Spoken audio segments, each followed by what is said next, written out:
একটা সোনার আংটি, একটা ময়ূরপঙ্খী ধুতি, পাঞ্জাবির জন্য সোনার বোতাম। এই তুমি সেই বিকেল থেকে কি এত লেখাপড়া করছো বলো তো? চিঠি লিখছি। তা কাকে চিঠি লিখছো শুনি শুনি? আমার শাশুড়ি মাকে লিখছি গো গিন্নি। তা আমার মাকে হঠাৎ চিঠি লিখছো কেন? এক সপ্তাহ পরেই তো জামাই ষষ্ঠী, তাই মন্ত্রীমশাই সব আবদারগুলো একে একে লিখে ফেলেছেন। তুমি আমার মায়ের কাছে আবার কি আবদার করছো বলো তো? বেশি কিছু না, ওই আমাকে চিঠি পাঠিয়ে নিমন্ত্রণ করতে হবে, তারপর সাদা ঘোড়ায় করে নিয়ে যেতে হবে আমাকে, 3 দিন আদর যত্ন করে খাওয়াতে হবে, সোনার আংটি, ময়ূরপঙ্খী ধুতি, সোনার বোতাম, গলার হার, এই সব উপহার দিতে হবে। তুমি কি পাগল হয়ে গেছো? আমার মায়ের কাছে এত কিছু হ্যাংলার মতন চাইছো কেন? দেখো গিন্নি, আমি তো কৃষ্ণনগরের মন্ত্রী, আমার তো একটা আভিজাত্য আছে। আমাকে এরকম রাজকীয় ভাবে নিমন্ত্রণ না করলে আমি এবারে মানবো না। আমার মা এসব পারবেন না। আমি ওই শুধু আম লিচু কাঁঠাল খেয়ে জামাই ষষ্ঠী কাটাতে পারবো না। তাহলে তোমাকে যেতে হবে না, আমি একাই চলে যাব। কি জামাই ছাড়া জামাই ষষ্ঠী? হ্যাঁ হ্যাঁ, আমি আগামীকাল সকালেই চলে যাব। এই পোড়া কপালের সংসারে যত কম থাকা যায় ততই ভালো।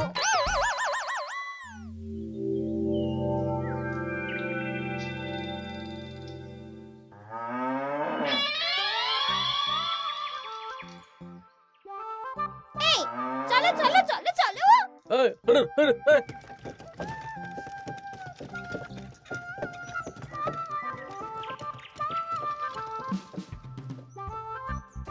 এটা আমার সাথে কি হলো রে বটা ঘটা?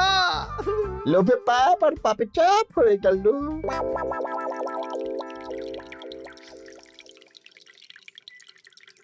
বাহ বাহ, আজ সবাইকেই বেশ খুশি খুশি দেখাচ্ছে। সামনেই তো সবাই শ্বশুর বাড়ি খেতে যাবে, তাই মুখে এত হাসি খুশি ভাব মহারাজ। হ্যাঁ, পরের সপ্তাহেই তো জামাই ষষ্ঠী। তা মন্ত্রী, তোমার কি খবর? আমারও ভালোই খবর। তুমি এত চুপচাপ কেন? আমার জন্য তো আমার শাশুড়ি মা এলাহি আয়োজন করেন, এবারেও নিশ্চয়ই করছেন। কিন্তু গিন্নিমাকে যে দেখলাম আজকেই আপনার শ্বশুর বাড়ি চলে গেলেন, মুখটাও কেমন ভার ভার ছিল। আপনার সাথে ঝগড়া হয়েছে নাকি? না না, ঝগড়া কেন করতে যাব? আমি তো গিন্নির সাথে মিষ্টি সুরে কথা বলি। তা গোপাল, তোমার কি খবর? আমার আর কি মহারাজ, এখন তো আর আমি জামাই ষষ্ঠী যাই না, আমাদের নিজেদের মেয়ে জামাই আছে, তাদের নিয়েই ব্যস্ত থাকি। ও, তাই এবারে তারা আসছে তো? হ্যাঁ, আমার গিন্নি তো তাদের জন্য অনেক ভাবনা চিন্তা করে রেখেছে। ওই আম কাঁঠাল লিচু তো আছেই, তার সাথে ওই ইলিশ মাছ, কাতলা মাছ, 5 রকমের সবজি, 2 রকমের ডাল, আরো কত কি। বাবা বাবা, বেশ বেশ, তাহলে তোমাদের সবার জামাই ষষ্ঠীতে ছুটি থাকবে। সব কেনাকাটা করতে হবে তো।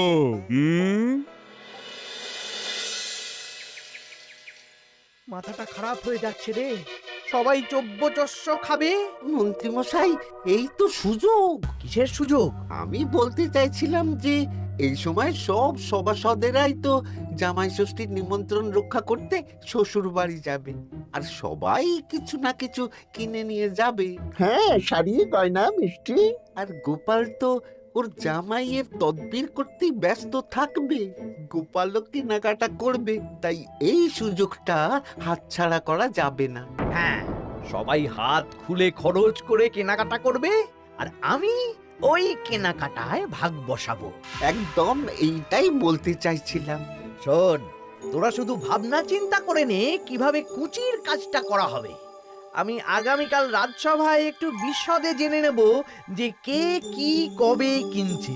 কেমন? বেশ, তাহলে তো কাজ আরো সোজা হয়ে গেল। আমরা সোজা কাজ করব, আপনি মজা নেবেন। একদম।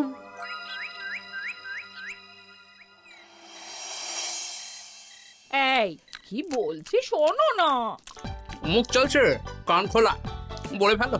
আমি আমাদের জামাইয়ের জন্য একটা আংটি আর মেয়ের জন্য একটা নাক ছাবি বায়না করে এসেছি। হ্যাঁ, মানে মানে তুমি আগামীকাল সন্ধ্যাবেলা দাম মিটিয়ে দিয়ে ওগুলো নিয়ে আসবে, কেমন?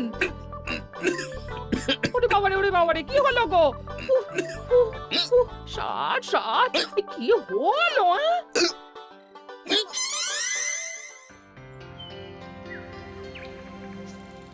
তোমার মুখ ওরকম বাংলার পাঁচের মতো হয়ে আছে কেন? আর বলবেন না মহারাজ, গিন্নি আমাদের মেয়ে জামাইয়ের জন্য একটা আংটি আর একটা নাক ছাবি বায়না করে এসেছে। আজ সন্ধেবেলা আবার সেগুলো নিয়ে আসতে হবে। গোপাল তাই খরচের ভয়ে পাগল হয়ে যাচ্ছে। তা বাকিদের কেনাকাটা কত দূর?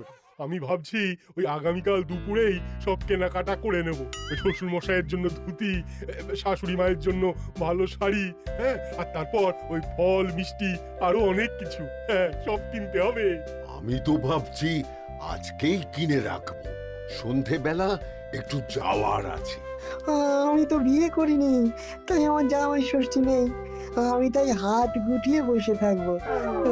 আর বাকিদের? আমার মহারাজ, বুঝে গেছি, তোমরা এখন থেকেই ব্যস্ত হয়ে পড়েছ। ঠিক আছে, তাহলে আমি এখনই ছুটি ঘোষণা করলাম।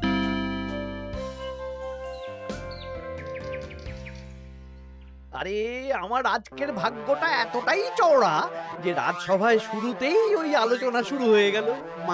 মানে গোপালের মুখ ভার ছিল, নিজেই কারণ বলে দিল যে আজকে সন্ধ্যাবেলা জামাই আর মেয়ের গয়না কিনতে যাবে। আচ্ছা, আর বাকিরা? বাকিদের ব্যাপারও জেনে নিয়েছি। আমি একটা তালিকা বানিয়ে রেখেছি। কিসের তালিকা? এই যে কে কখন কি উপহার কিনতে যাবে। আরে বাস, তোরা দিনে রাতে চুরি কর, বুঝলি, সারা রাজ্যে চুরি কর। রাঘব বোয়ালের খবর তো আমি দিয়েই দিলাম। এর সাথে সাধারণ প্রজাদের ঘরেও চুরি করব? একদম। মন্ত্রীমশাই, এবারে হিসেবটা 50-50 হবে তো? মানে ওই আমরা যা চুরি করে আনবো তার অর্ধেক আপনার আর অর্ধেক আমাদের। কারণ এবারে তো আর গিন্নিমা নেই, তাই আপনার খরচ নেই। এই তোরা কার সাথে কার তুলনা করছিস? আমি এই রাজ্যের মন্ত্রী, তোদের কাজ দিচ্ছি, এটাই তোদের অনেক ভাগ্যের ব্যাপার। হ্যাঁ না, হ্যাঁ, যা পাওয়া যাবে তার 80 ভাগ আমার আর 20 ভাগ তোদের। তোরা দুজনে ওই 10-10 করে নিস, যদি না পোষায় বলে দিস। আরে বাবা রে, না না, ঠিক আছে, আপনার শর্তেই রাজি। তোরা চুরি করবি মুখ ঢেকে বা মুখে কালো রং করে, আর গায়ে হাতে তেল মেখে নিবি, ভুলিস না। আচ্ছা মন্ত্রী মশাই, মনে থাকবে। বুঝলে রানী, আমি সব সভাসদদের আজকে থেকেই জামাই ষষ্ঠীর ছুটি দিয়ে দিয়েছি। ভালোই করেছেন, চলুন না আমরাও আগামীকাল বেরিয়ে পড়ি। হ্যাঁ, তাহলে তো ভালোই হয়। সারা দিন রাত এত কাজের চাপ, এত হিসেব নিকেশ, কয়েকদিন একটু ঘুরে এলে মাথাটা হালকা হবে। তাহলে মহারাজ, আমি এখনই সব গুছিয়ে রাখতে বলছি, কাল সকাল সকাল বেরিয়ে পড়বো। বেশ বেশ, তাই করো, সেটাই ভালো হবে।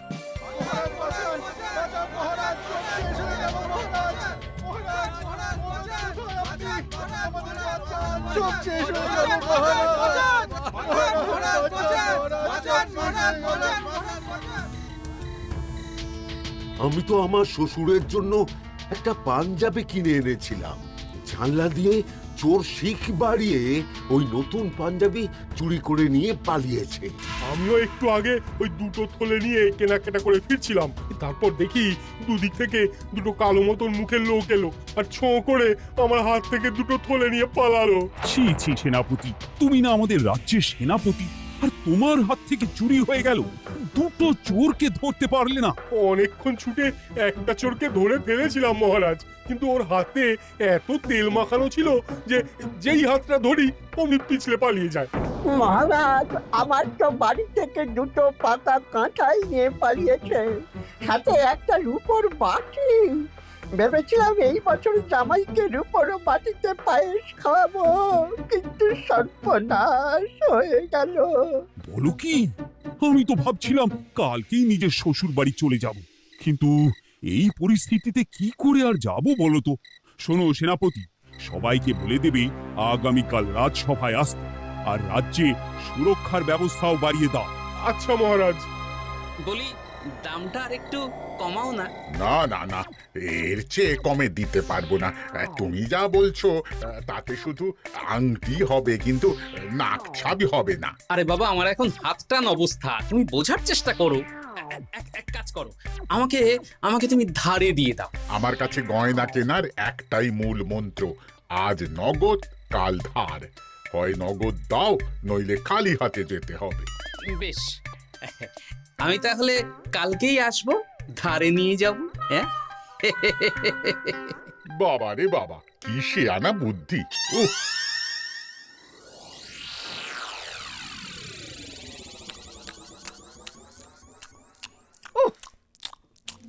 একেই বলে চুরি বিদ্যা বড় বিদ্যা, যদি না পড়ো ধরা। ধরা পড়লেই পড়তে হবে হাতে হাত করা। আজকে সন্ধ্যাবেলা তো গোপালের গয়না কিনতে যাওয়ার কথা ছিল, সেটার কি হলো? ধুর, ও যা কিপটে। ও বলছে ধারে গয়না দিন। আমি তো সাকরার দোকানের বাইরে ঠায় দাঁড়িয়েছিলাম। গোপাল খালি হাতে বাড়ি গেল, আর আমিও খালি হাতে চলে এলাম। গোপালের এই চওড়া কপাল। কিন্তু সুযোগ একবার পেলে আমরা হাতছাড়া করব না। হ্যাঁ, তোমাকে যে এত করে বললাম সন্ধেবেলা জামাইয়ের আংটি আর মেয়ের নাক চাবিটা নিয়ে এসো, তা কথা কানে যায়নি নাকি? ও শেখ রাজা দাম চাইলো, তা শুনেই আমার মাথা খারাপ হয়ে গেল। মানেটা কি? শেখরা বলেছে আজ নগদ কাল ধার, তাই আমি কালকে ধারে নিয়ে আসবো। ওহ, তোমাকে নিয়ে আর পারি না। হ্যাঁ, মেলা কথা না বলে খেতে দাও দেখি। দিচ্ছি। তা বলি, রাজ্যের খবর কিছু শুনেছো? হ্যাঁ, কি খবর? এই যে আজকে সন্ধেবেলায় অনেক জায়গায় চুরি হয়েছে। হ্যাঁ, বলো কি? হ্যাঁ গো হ্যাঁ, আগামীকাল তোমাদের রাজসভার ছুটি বাতিল। রাজবাড়ি থেকে লোক এসেছিল, জানিয়ে গেছে। ব্যাপারটা কি? বলছি হাত পা ধুয়ে নাও, খেতে বসো। বলছি দাঁড়াও।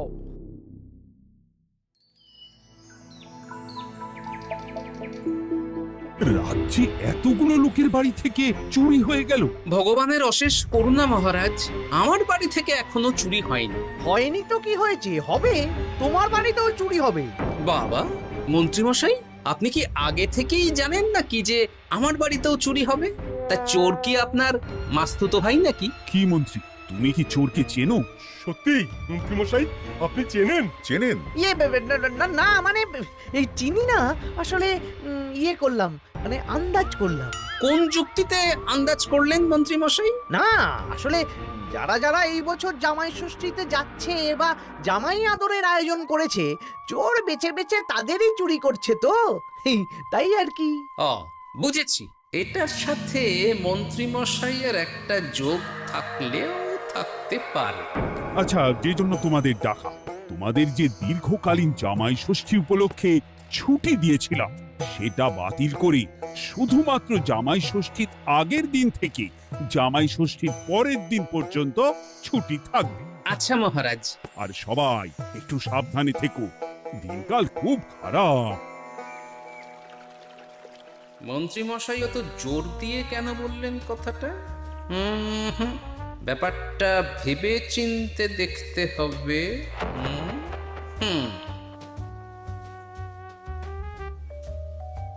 এই তো পুটি, এই পুটি, শোন। বলো। বলছি, তুই বাড়ি যাচ্ছিস তো? হ্যাঁ গো দাদু। শোন না, তোর বাবাকে একবার দুপুরবেলা আমার সাথে দেখা করতে বলিস তো। আচ্ছা দাদু, ঠিক আছে, আমি বলে দেব। বেশ, এই তাড়াতাড়ি আসতে বলিস, কিন্তু বেশি দেরি যেন না করে। ঠিক আছে গো দাদু, বলে দেব।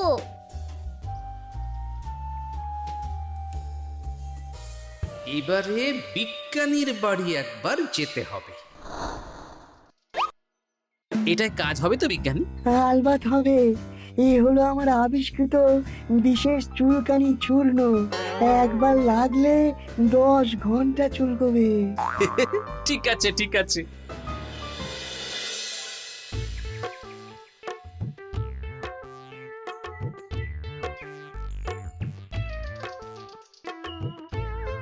ও গোপাল দাদা, তুমি আমাকে ডেকেছো? হ্যাঁ, শোনো পুটির বাবা, তোমাকে একটা কাজ করতে হবে। বলো কি কাজ? তুমি আজ বিকেলে আমাকে একটা বড় ঝুড়িতে সবজি দেবে। শুধু সবজি না, সবজির সাথে ওই ফল মূল মাছ সবকিছু টাটকা না হলেও চলবে। সেটা আবার কেন? সে পরে বলবো। আচ্ছা গোপাল দাদা।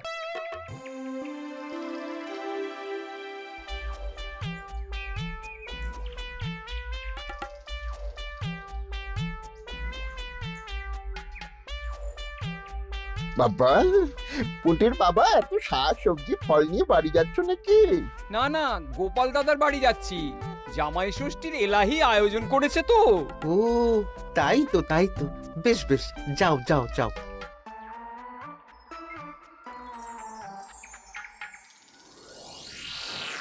বলিস কি রে? হ্যাঁ, নিজের চোখে আমরা দেখে এলাম। যে পরিমাণ শাক সবজি ফল আছে সেই সব দিয়ে আপনার ওই 1 সপ্তাহ চলে যাবে। তাহলে এই সুযোগ হাতছাড়া করা যাবে না। আজকে ওঁত পেতে থাকবি, কোন রকম সুযোগ পেলেই নিয়ে আসবি। আচ্ছা মন্ত্রী মশাই। এই এসব তুমি কি মেশাচ্ছ ঝুড়িতে? হ্যাঁ, চুপ, এটা চোরের দাওয়াই। এখন এই ঝুড়ি এখানেই থাকবে। যদি মন্ত্রীর কথা মতন চোর বাবাজি নিলেই ফাঁসবে। যাও যাও, আমার জন্য একটু মুড়ি বাদাম নিয়ে এসো, যাও।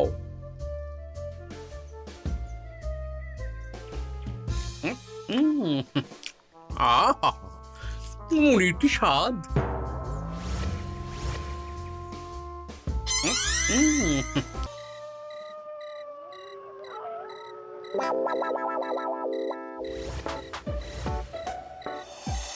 এই কটা সবজি ফলগুলো আমাদের জন্য অপেক্ষা করছে, দেখ দেখ। এ তো দারুণ সুযোগ। দরজা জানালা ভাঙার, শীত কাটার কোনো ব্যাপার নেই। ঠিক, তাহলে আর দেরি কেন, চল।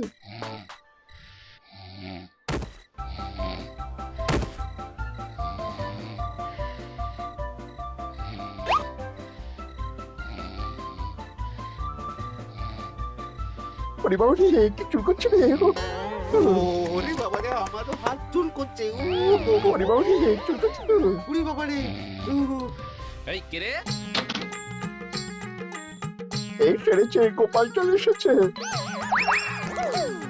আর পালানোর পথ নেই। এবার আমরা কোথায় যাব? কোথাও যেতে পারবি না। সারা রাত এই উঠোনেই গোল গোল করে ঘুরতে থাক। হ্যাঁ, হ্যাঁ।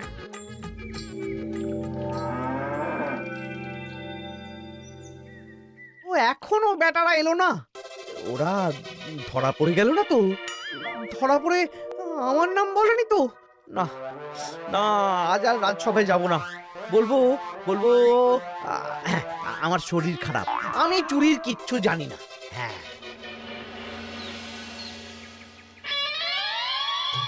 শুধু মন্ত্রী আসেনি মন্ত্রীমশাই ভয়ে আসেননি মহারাজ। মানে মন্ত্রীমশাইয়ের 2 বিষাক্ত হাত ধরা পড়ে গেছে। এরা দুজনে মন্ত্রীমশাইয়ের নির্দেশে সবার বাড়ি বাড়ি চুরি করেছে, ছিনতাই করেছে। তাহলে আর দেরি কেন? চলুন মন্ত্রীকে ধরে আনি। এ না হয় ধরবেন, কিন্তু উনি যদি অস্বীকার করেন, কারণ চুরির সময় উনি তো উপস্থিত ছিলেন না। যদি বটা ঘটার কথা অস্বীকার করেন, সে ভাবনাও আমার ভাবা আছে। শোন বটা ঘটা, এই তো ভালো বুদ্ধি, চলো সবাই।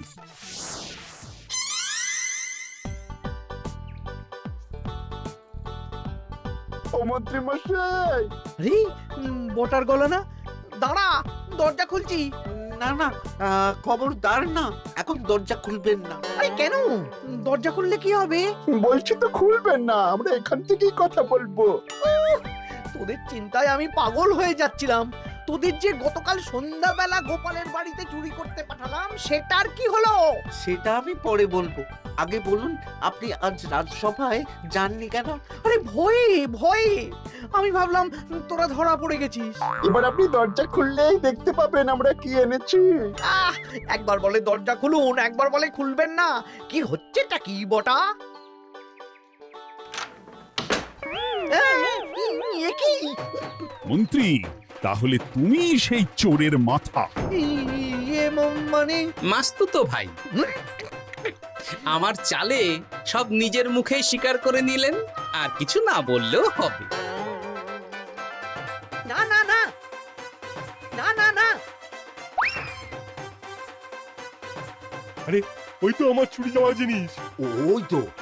ওই তো আমার শ্বশুর মশাইয়ের গিলে করা পাঞ্জাবি। সেনাপতি, মন্ত্রীকে আর বটা ঘটাকে কারাগারে নিয়ে গিয়ে আচ্ছা সে ধোলাই দাও।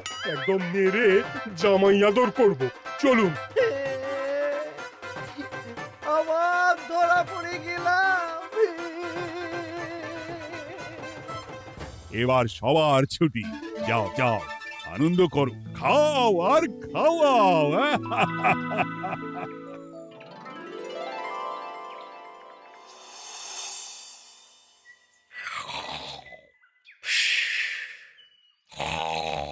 কি গো, বলি বেলা তো অনেক হলো, উঠবে তো নাকি? কাল সারা রাত যা ধকল গেছে, তাই একটু বেশি ঘুমিয়ে পড়েছিলাম। বলি ধকল আবার কি? হ্যাঁ, দিব্যি তো ঘুমাচ্ছিলে। সেটা তুমি বুঝলে তো হয়েই যেত গিন্নি। আসলে সামনেই তো জামাই ষষ্ঠী, তার উপর তুমি যা আয়োজন করেছো, সেটার ধকলেই স্বপ্ন দেখছিলাম আর কি।